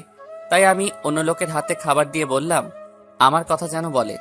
আমি মারিয়াকে ফোন দিয়ে আমার কেবিনে আসতে বললাম। কিছুক্ষণ পর মারিয়া কেবিনে আসলো। মিস মারিয়া, ফাইলগুলো কোথায়? অফিস তো অনেকক্ষণ আগে শেষ হয়েছে, সবাই চলে গেছে। ফাইলগুলো দেন। স্যার, আমার শরীরটা কেমন খারাপ লাগছে, আর আজকে মাত্র 2টা রেডি করছি। আমি কথা দিচ্ছি কালকে বাকি 3টা রেডি করে দিব। মারিয়ার চেহারার দিকে তাকিয়ে দেখি চোখ মুখ লাল হয়ে আছে, আর চেহারা কেমন শুকিয়ে গেছে। মনে হয় সকাল থেকে কিছু খাইনি। তার কথা শুনে মায়া লাগলো, তাই আর কিছু বললাম না। ঠিক আছে, কালকে যেন ফাইলগুলো রেডি পাই। জি স্যার। তা আপনার বয়ফ্রেন্ড আসবে নিতে, নাকি আমার সাথে যাবেন? ও, এখন বয়ফ্রেন্ড বলে কি হবে? কিছুদিন পর তো বিয়ে হবে। যখন বিয়ে হবে তখন দেখা যাবে, আর আমি আজকে আপনার সাথে যাব। ঠিক আছে, আপনি বাহিরে অপেক্ষা করুন, আমি আসতেছি। মারিয়া কোনো কথা না বলে চলে গেল। আমি একটা কাজ করে অফিস থেকে বেরিয়ে আসলাম। কি কাজ করলাম কিছুক্ষণ পর বুঝতে পারবেন। বাহিরে এসে দেখি মারিয়া রাইসাকে কোলে নিয়ে দাঁড়িয়ে আছে। আমি গাড়ি নিয়ে তাদের সামনে গেলাম। মারিয়া কোনো কথা না বলে সামনের সিটে বসে পড়ল। রাইসা মারিয়ার কোলে ঘুমিয়ে গেছে। হঠাৎ ফোনটা বেজে উঠল। হাতে নিয়ে দেখি রিয়া ফোন দিছে। হয়তো বুঝতে পারছেন কি কাজ করে এসেছি। আমি রিয়াকে ফোন দিয়ে বললাম 5 মিনিট পর যেন আমাকে ফোন দেয়। বলো রিয়া। বাসায় গেছো নাকি এখন অফিসে আছো? না রিয়া, মাত্র বাসায় যেতেছি। তুমি কি করো? অফিস থেকে এসে ফ্রেশ হয়ে বারান্দায় বসে কফি খাচ্ছি আর তোমার সাথে কথা বলছি। আমার আর তোমার কথা তোমার আব্বু আম্মুর কাছে বলেছো? বলেছি, তারা বলেছে তোমাকে আসার জন্য। ঠিক আছে, আমি কালকে যাব অফিস শেষ করে। এতক্ষণ মারিয়া চুপ করে আমার আর রিয়ার কথা শুনছে। হয়তো বুঝতে পারছে আমি রিয়াকে ভালোবাসি, তাই বাহিরের দিকে তাকিয়ে চোখের পানি ফেলাচ্ছে। আরো কিছু কথা বলে ফোনটা রেখে দিলাম। বাসায় আসার পর মারিয়া রাইসাকে কোলে নিয়ে যাওয়ার সময় আমি বললাম রাইসাকে আমার কোলে দাও। আমি নিতে পারবো, কারোর সাহায্য দরকার নেই। বলে চলে গেল। আমি আর দাঁড়িয়ে না থেকে উপরে চলে আসলাম। তাহলে ঔষধে কাজ করতে আসে। রুমে এসে ফ্রেশ হয়ে খাওয়া দাওয়া করে ঘুমিয়ে গেলাম। হঠাৎ সকালবেলা ফোনের শব্দে ঘুমটা ভেঙে গেল। মোবাইল হাতে নিয়ে দেখি রনি ফোন দিছে। বল রনি। ভাইয়া, তুমি কি এখনো ঘুমিয়ে আসো? হুম। ঘুমের থেকে ওঠো। আর আমি গতকাল রাতে রওনা দিছি। এখন আমি তোমার বাসা থেকে কিছুটা দূরে দাঁড়িয়ে আছি। তুই আমাকে ফোন দিলি না কেন? তোমাকে ফোন দিছি অনেক, কিন্তু তুমি ফোন ধরো নাই। সরি রে, মোবাইলটা বালিশের নিচে ছিল। রাতে শোয়ার সময় বাহির করছি, কিন্তু চালাই নাই। আচ্ছা বাদ দাও, তুমি রেডি হয়ে বেরিয়ে আসো। আর আমি দেখতে আসি তোমার বাসার সামনে একটা গাড়ি দাঁড়িয়ে আছে। ওইটা কি আকাশের গাড়ি? আমি বিছানা থেকে উঠে বাহিরে তাকিয়ে দেখি আকাশ গাড়ি নিয়ে অপেক্ষা করতে আছে। এটাই আকাশের গাড়ি। ওকে, তুমি চিন্তা করো না, আমি আজকের ভিতরে সবকিছু বের করব। ঠিক আছে, আর তুই চেহারা ঢেকে রাখিস যাতে তোকে চিনতে না পারে। ওটা তোমাকে বলতে হবে না। আচ্ছা, ভাবি রাইসাকে নিয়ে বেরিয়ে এসেছে। আমি এখন তাদের গাড়ি প্রো করব, তারপর তোমাকে জানাবো। রাখি। ফোন কেটে দেওয়ার পর আমি বিছানা থেকে উঠে ফ্রেশ হয়ে নাস্তা করে বাইরে এসে গাড়ি নিয়ে অফিসে চলে গেলাম। গাড়ি পার্কিং করে ভিতরে গেলাম। নিজের কেবিনে যাওয়ার আগে মারিয়ার কেবিনের ভিতরে তাকালাম। আজকে আর আকাশ ছেলেটা নেই। আমি নিজের কেবিনে চলে আসলাম। চেয়ারে বসে কাজ করতে লাগলাম। কাজ করতে করতে দুপুরে লাঞ্চের টাইম হয়ে গেছে। তারপর কেবিন থেকে বেরিয়ে আসতে মারিয়ার কেবিনের দিকে তাকিয়ে দেখি মারিয়া রাইসাকে নিয়ে খাবার খাচ্ছে। আজকে মারিয়াকে দেখে কেমন যেন খুশি খুশি লাগছে। আমার অনেক ভালো লাগছে। মারিয়া মনমরা হয়ে থাকলে আমার কাছে অনেক খারাপ লাগে। আমি চাই মারিয়া সবসময় হাসি খুশি থাকুক। ক্যান্টিন এসে খাবার খেয়ে নিজের কেবিনে চলে আসলাম। বসে বসে কাজ করতে লাগলাম। হঠাৎ দরজায় দাঁড়িয়ে রনি বলল, ভিতরে আসতে পারি স্যার? আরে রনি, তুই ভিতরে আয়। সব খবর নিয়ে এসেছি আকাশের। আগে কাউকে দিয়ে আমার জন্য খাবার নিয়ে আসো। দুপুরে খাবার এখনো খাইনি। আকাশের পিছনে দৌড়াতে দৌড়াতে খাবার খাওয়া হয়নি। কি বলছিস তুই? আগে বলবি না? তুই গিয়ে ফ্রেশ হয়ে আয়, আমি পিয়ন চাচাকে দিয়ে খাবার নিয়ে আসছি। রনি ওয়াশরুমে ঢুকে ফ্রেশ হয়ে আসলো, আর আমি পিয়ন চাচাকে ফোন দিয়ে বললাম ক্যান্টিন থেকে 1 প্যাকেট বিরিয়ানি নিয়ে আসতে। কিছুক্ষণ পর চাচা খাবার নিয়ে আসলো। রনি খাওয়া শুরু করলো। খাওয়া দাওয়া শেষ করে রনি বলল, মারিয়াকে কিছু বলেছে? ও কি বলবে? রাসেল ভাইকে কষ্ট দিতে গিয়ে নিজেই কষ্ট পাচ্ছে। কারণ রাসেল ভাই একটা মেয়ের সাথে হেসে হেসে কথা বলে, আর দেখে মারিয়া আরো কষ্ট পায়। রাসেল ভাইয়া তো মাত্র 1 মাস কষ্ট সহ্য করতে পারে নাই, আর মারিয়া যে 5টা বছর অনেক কষ্টে কাটিয়েছে শুধু ওনাকে ফিরে পাওয়ার জন্য। মারিয়ার চোখে পানি দেখলে নিজের থেকে অনেক খারাপ লাগে। মেয়েটা অনেক কষ্ট পেয়েছে। দোয়া করি মারিয়া যেন তাড়াতাড়ি রাসেলকে আপন করে নিতে পারে। রাসেল তো মনে করেছে মারিয়া তোমাকে ভালোবাসে, কিন্তু সে এটা জানে না মারিয়া তাকে কষ্ট দেওয়ার জন্য তোমার সাথে অভিনয় করছে। তুমি ঠিক বলছো বিধি। রাসেল হয়তো জানে না আমি মারিয়ার বান্ধবীর বয়ফ্রেন্ড, মানে তোমার বয়ফ্রেন্ড। ঠিকই বলেছো। এই ছিল তাদের মধ্যে কথা। তার মানে মারিয়া আমাকে কষ্ট দেওয়ার জন্য আকাশের সাথে অভিনয় করে যাচ্ছে। অফিসে বসে কথা বলছে, ফোনে তার সাথে হেসে হেসে কথা বলছে। আমি তো মারিয়ার কাছে অনেকবার ক্ষমা চেয়েছি, তার পা পর্যন্ত ধরেছি। ভাবি তোমাকে বোঝাতে চাইছে কষ্ট জিনিসটা কেমন। ভাবি তো 5টি বছর কষ্ট পেয়ে এসেছে। ওর সব কষ্ট এখন থেকে আমি মাথা পেতে নিব। ঠিক আছে, আমি ভাবির কাছে গেলাম। রাইসাকে দেখি না, অনেক দিন হয়েছে। ঠিক আছে, যা। রনি কেবিন থেকে বেরিয়ে গেল। আমি কাজে মন দিলাম। আর ওইদিকে রনি মারিয়ার কেবিনের দরজায় দাঁড়িয়ে বলল, আসতে পারি ম্যাম? আরে রনি, তুমি ভেতরে আসো। রনি ভিতরে ঢুকে রাইসাকে কোলে নিয়ে বলল, আমার চাচ্চুটা কেমন আছে? তুমি অনেক পচা চাচ্চু। আমাকে তুমি দেখতে আসো না, তোমার সাথে কথা বলবো না। চাচ্চু অফিসে অনেক কাজ, তাই আসতে পারি না। প্লিজ তুমি রাগ করো না। এই দেখো তোমার জন্য কতগুলো চকলেট এনেছি। সত্যি চাচ্চু? চাচ্চু। তা হঠাৎ করে আসলে যে? আমাকে তো বলনি তুমি আসবে। সারপ্রাইজ দিব বলে বলি নাই, আর রাইসাকে দেখতে ইচ্ছা করছিল, তাই আসলাম। তা তোমার অফিসের কাজ কেমন চলছে? অনেক ভালো। আচ্ছা ভাবি, একটা কথা শুনেছি, কথাটা কি সত্য নাকি? কি কথা শুনেছো? ভাইয়ার কাছে শুনলাম তুমি নাকি আকাশ নামে একটা ছেলেকে ভালোবাসো, আরো 1 মাস পর নাকি বিয়ে করবে তাকে। মারিয়া রনির কথা শুনে হাসতে লাগলো। তখন রনি আবার বলল, ভাবি তুমি হাসছো যে? তোমার কথা শুনে না হেসে পারলাম না। মানে বুঝলাম না। তাহলে শোনো, আমি রাসেলকে কষ্ট দেওয়ার জন্য এই কথা বলেছি। আকাশ হলো আমার বান্ধবী তিথির বয়ফ্রেন্ড। আমি তাদের সাথে কথা বলে এরকম প্ল্যান করি। তুমি ভাবলে কি করে রাসেলকে ছাড়া আমি অন্য কাউকে ভালোবাসবো? রাসেল আমার এখনো পুরো হৃদয় জুড়ে আছে। আমি তাকে কখনোই ভুলতে পারবো না। ভাইয়া তো সত্যি মনে করেছে, তাই আমাকে ঢাকা থেকে ফোন করে নিয়ে আসলো আর আকাশকে তার সব খবর বাহির করতে। সকাল থেকে দুপুর পর্যন্ত আকাশের পিছনে যেতে সবকিছু জানতে পারলাম, তাই তোমার কাছে আবার শুনতে চাইলাম। তারপর মারিয়া যেটা বলল আমি তো অবাক হয়ে গেলাম।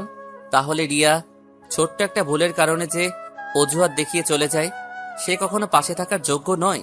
মিথ্যা আশ্বাস দিয়ে কাউকে সাময়িক আনন্দ দেওয়ার চেয়ে সত্য বলে কষ্ট দেওয়া অনেক ভালো।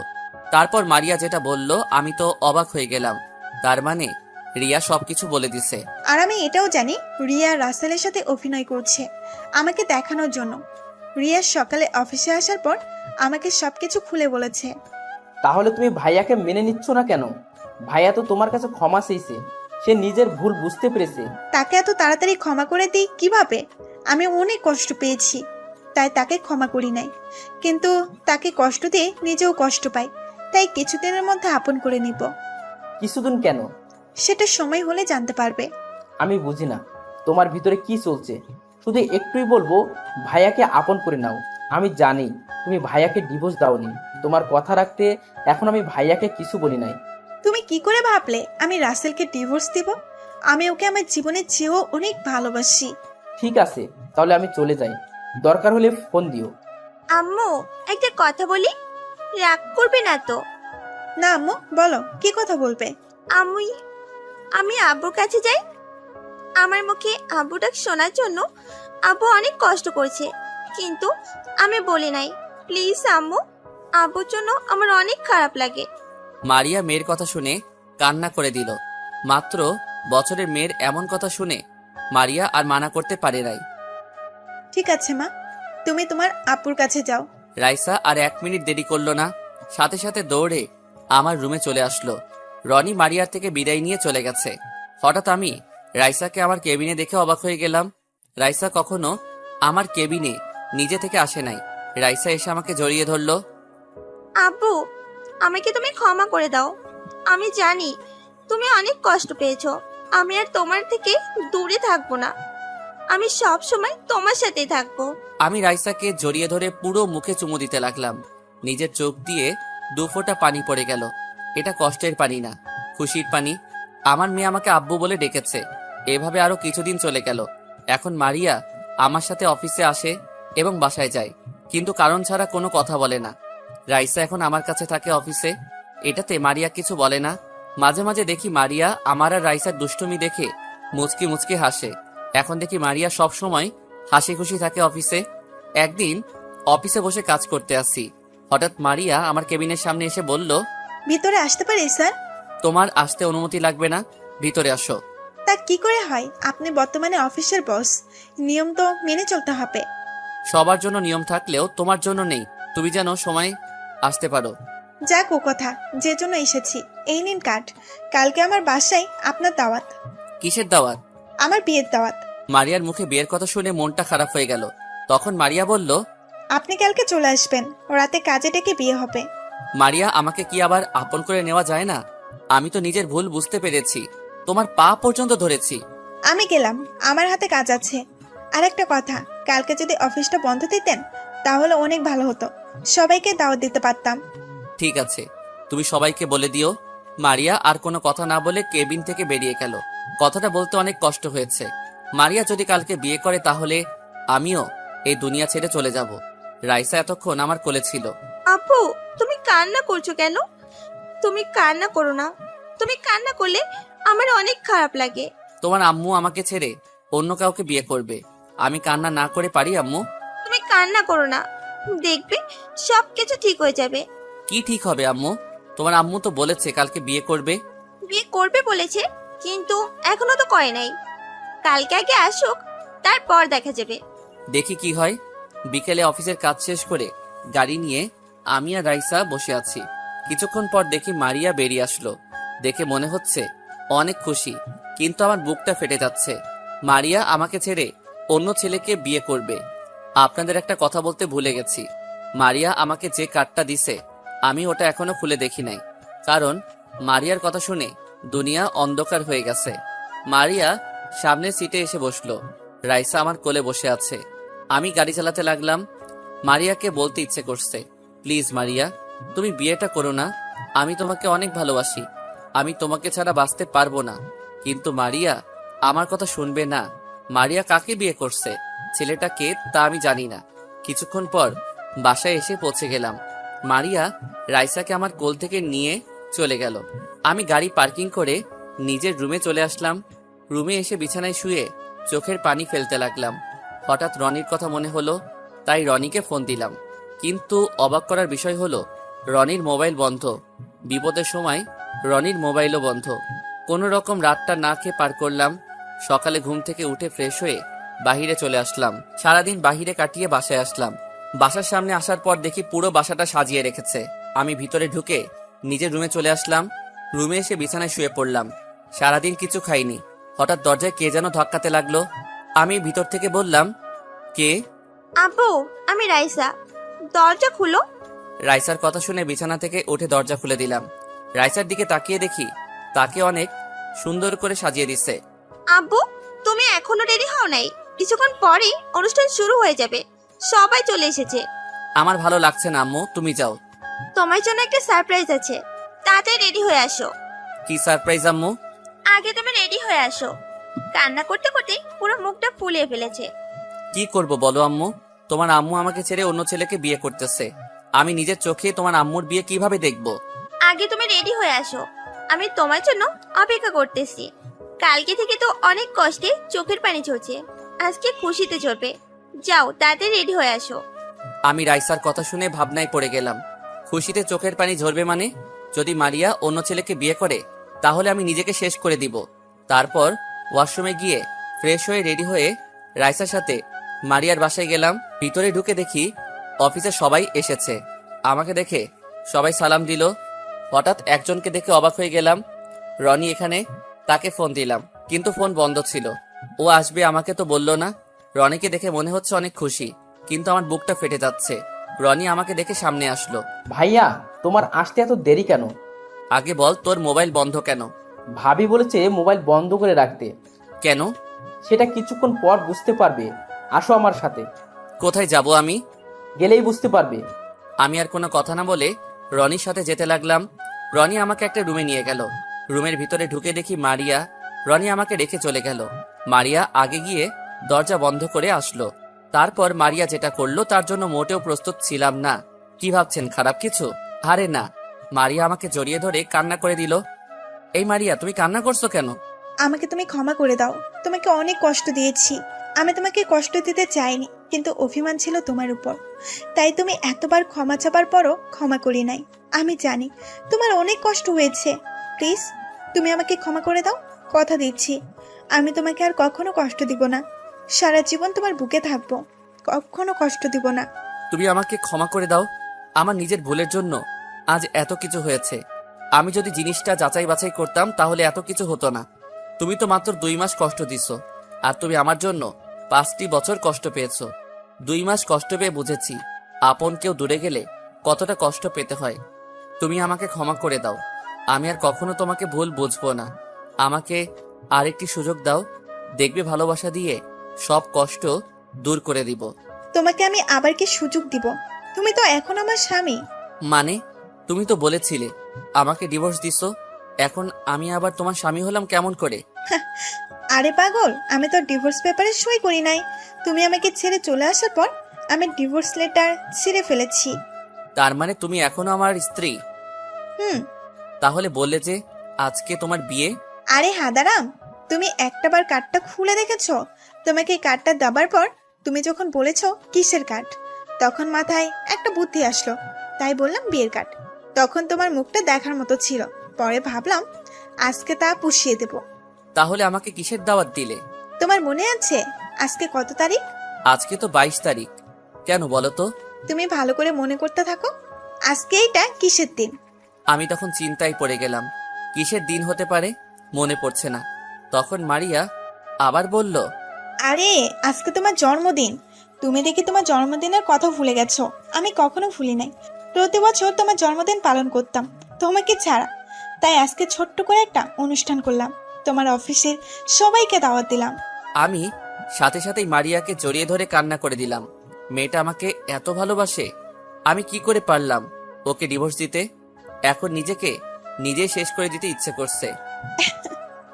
আর কান্না করতে হবে না, চলো সবাই বাইরে তোমার জন্য অপেক্ষা করতে আসছে। আমি চোখের পানি মুছে মারিয়ার সাথে রুম থেকে বেরিয়ে সবার সামনে গেলাম। আমি তাকিয়ে দেখি রিয়া, জীবন তারাও এসেছে। আরো দুজনকে দেখলাম, তারা আর কেউ নয়, আকাশ আর বিথি। মারিয়া আমায় ধরে কেকের সামনে নিয়ে গেল। রাইসা আমার আর মারিয়ার মাঝখানে দাঁড়িয়েছে, রনি আমার পাশে, আর আকাশ আর বিথি মারিয়ার সাথে দাঁড়িয়ে। তারপর আমি কেক কাটলাম, সবাই আমাকে উইশ করলো। আমি প্রথমে রাইসাকে খাইয়ে দিলাম, তারপর রনিকে খাইয়ে দিলাম, তারপর আরো অনেককে খাইয়ে দিলাম। সবাই মজা করতে আছে। রাইসা আমার কোলে বসে আছে, মারিয়া আমার ঘাড়ে মাথা দিয়ে সবার নাচ গান উপভোগ করতে আছে। হঠাৎ রনি আমার সামনে এসে একটা চেয়ার নিয়ে বসলো। কি ভাইয়া, সারপ্রাইজ কেমন দিলাম? আমি জীবনে ভাবতে পারিনি এমন সারপ্রাইজ দিবি। এটা আমরা কিছু করি নাই, সবকিছু ভাবি করছে। গতকাল ভাবি আমাকে সবকিছু খুলে বলেছে, আর মোবাইল বন্ধ করে রাখতে বলেছে। ভাবি জানে তুমি আমার কাছে ফোন দিবে, তাই আমি মোবাইল বন্ধ করে রেখেছি। এটা না বললে তো সারপ্রাইজ দিতে পারতাম না, আর আমি এই দিনের অপেক্ষায় ছিলাম এতদিন, তোমাকে সবকিছু খুলে বলবো। আমি কিন্তু আছি তোমার সাথে, আমিও বাবাকে বলি নাই। আমার বুড়িটা অনেক পেকে গেছে। দেখতে হবে না কার মেয়ে। আরো কিছুক্ষণ কথা বললাম, সবাই সবার বাসায় চলে গেছে। যাওয়ার সময় আমাকেও বলে গেছে। রাতে আমি মারিয়ার বিছানায় শুয়ে আছি।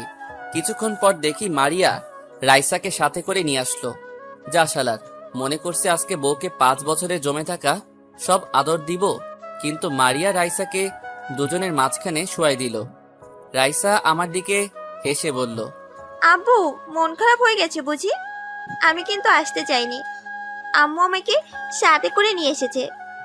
আমি রনি চাচুর সাথে ছিলাম। তুমি যেন আমার সাথে দুষ্টুমি করতে না পারো, তাই রাইসাকে নিয়ে আসলাম। আমি কোনো কথা না বলে অন্যদিকে মুখ ঘুরিয়ে শুয়ে পড়লাম। হঠাৎ মাঝরাতে কে যেন আমাকে পেছন থেকে জড়িয়ে ধরে শুয়ে আছে। আমি মনে করছি রাইসা, কিন্তু না, মারিয়া আমাকে জড়িয়ে ধরে শুয়ে আছে। আমি তার দিকে এক পলকে তাকিয়ে আছি। মারিয়ার ঠোঁট দুটোর দিকে তাকিয়ে লোভ সামলাতে পারি নাই। যেই না মারিয়ার ঠোঁটের দিকে ঠোঁট নিয়ে গেলাম, হঠাৎ মারিয়া বলে উঠল, জড়িয়ে ধরতে পারো, কিস করতে পারো, তবে বেশি ভেতরে এখন যেতে পারবে না। আমি তোমাকে আবার বিয়ে করে নতুন করে শুরু করতে চাই। তুমি এখনো ঘুমাও নাই? আমি জানি আমার জানটা রাগ করেছে, তাই তাকে জড়িয়ে ধরে শুয়ে নিলাম, কিন্তু ঘুমাইনি। আমি আর দেরি না করে মারিয়ার ঠোঁটের সাথে ঠোঁট লাগিয়ে দিলাম। দুজনে দুজনকে পাগলের মতো কিস করতে লাগলাম। মারিয়াও আমার সাথে তাল মিলিয়ে চলছে। প্রায় 5 মিনিট পর ছেড়ে দিলাম। তারপর দুজন দুজনকে জড়িয়ে ধরে শুয়ে পড়লাম। আজ রনির গায়ে হলুদ। রনির বিয়ে হচ্ছে তার বসের মেয়ের সাথে। মেয়েটার নাম সাইমা। সাইমা নাকি রনিকে অফিসে দেখে পছন্দ করে ফেলে। সাইমা বিদেশ থেকে পড়াশোনা করে এসেছে। তার বাবা আমাদের সাথে কথা বলে সবকিছু ঠিক করে। তো যাই হোক, আমি রুমে রেডি হয়ে নিচে গেলাম। হঠাৎ একটা জায়গা চোখে পড়তেই মাথা পুরো গরম হয়ে যায়। আমি দেখি কিছু ছেলে মারিয়াকে ডিস্টার্ব করছে। মারিয়া চোখের পানি ফেলছে, তাই আমি দাঁড়িয়ে না থেকে তাদের সামনে গেলাম। এখানে কি হয়েছে? তোকে বলতে যাব কেন? বলতে তোদের হবে। আর তোরা ওকে কি বলেছিস? ও কান্না করে কেন? বলেছি, পাখি তোমার কি বিয়ে হয়েছে? না হলে আমরা তো আছি। তুমি দেখতে কিন্তু ভীষণ। সে তাদের কথা শুনে মাথা গরম হয়ে গেল। আমি সবগুলো ছেলেকে মারতে লাগলাম। সব মেহমান দাঁড়িয়ে দেখছে। তোদের সাহস কি করে হয় আমার স্ত্রীকে খারাপ কথা বলার? তোদের ঘরে কি মা বোন নেই? মেয়ে মানুষ দেখলে হুঁশ থাকে না? এখানে কি হয়েছে ভাইয়া? এই ছেলেগুলো তোর ভাবিকে খারাপ কথা বলছে। তোর ভাবি কান্না করে দিছে। রনি আমার কথা শুনে সাথে সাথে সবগুলোকে মারতে লাগলো। তারপর পুলিশকে ফোন দিয়ে আসতে বলো। পুলিশ এসে তাদের নিয়ে গেল। দেখতে দেখতে রনির বিয়েটা হয়ে গেল। বিয়েতে সবাইকে দাওয়াত দেওয়া হয়েছে। আমার বসও বিয়েতে এসেছে। উনি খাওয়া দাওয়া করে বাসায় চলে গেছে। রাতে আবার কাজী ডেকে এনে আমার আর মারিয়ার বিয়ে দেওয়া হলো। আবার রনির বউ রনির বাসর ঘরে বসে আছে, আমার বউ আমার বাসর ঘরে বসে আছে। তারপর রনি চলে গেল তার রুমে। আমি চলে আসলাম আমার রুমে। রাইসাকে তার নানা নানির সাথে রেখেছে। আমি রুমে ঢুকে দরজা লাগিয়ে বিছানার দিকে যেতে লাগলাম। মারিয়া আমাকে দেখে নিচে এসে পা ধরে সালাম করতে এলে আমি তাকে বুকে জড়িয়ে ধরি। তারপর 2 রাকাত নফল নামাজ আদায় করে বিছানায় গিয়ে বসলাম। মারিয়া ঘোমটা দিয়ে বসে আছে। আমি মারিয়ার ঘোমটা সরিয়ে দেখি মারিয়াকে অনেক সুন্দর লাগছে। আজকে তোমার যা কিছু করতে মন চাই করো, আমি তোমাকে বাধা দিব না। তুমি বাধা দিলেও আমি আজকে তোমার সাথে ওটা করব। কোনটা করবে? তুমি বুঝো না? না বললে বুঝবো কেমন করে? প্রথম বাসরের সময় কি করছি মনে নেই? আজকে সেটাই করব। তো করো, তোমাকে বাধা দিচ্ছে কে? কিন্তু আমার পাঠক পাঠিকারা তাকিয়ে আছে তাদের সামনে কিভাবে করব? আমার বুঝি লজ্জা লাগে না? তাহলে যাও, লাইট অফ করে দিয়ে আসো। এই তো আমার লক্ষ্মী বউ, এতক্ষণ একটা কথা বলছো, এখন আর দেখবে না আমরা কি করি? আমি বিছানা থেকে নেমে লাইটটা অফ করে দিয়ে আসলাম।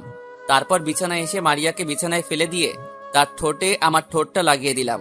তারপর মারিয়ার পুরো শরীরে কিস করতে লাগলাম। আস্তে আস্তে নিচের দিকে আসতে লাগলাম।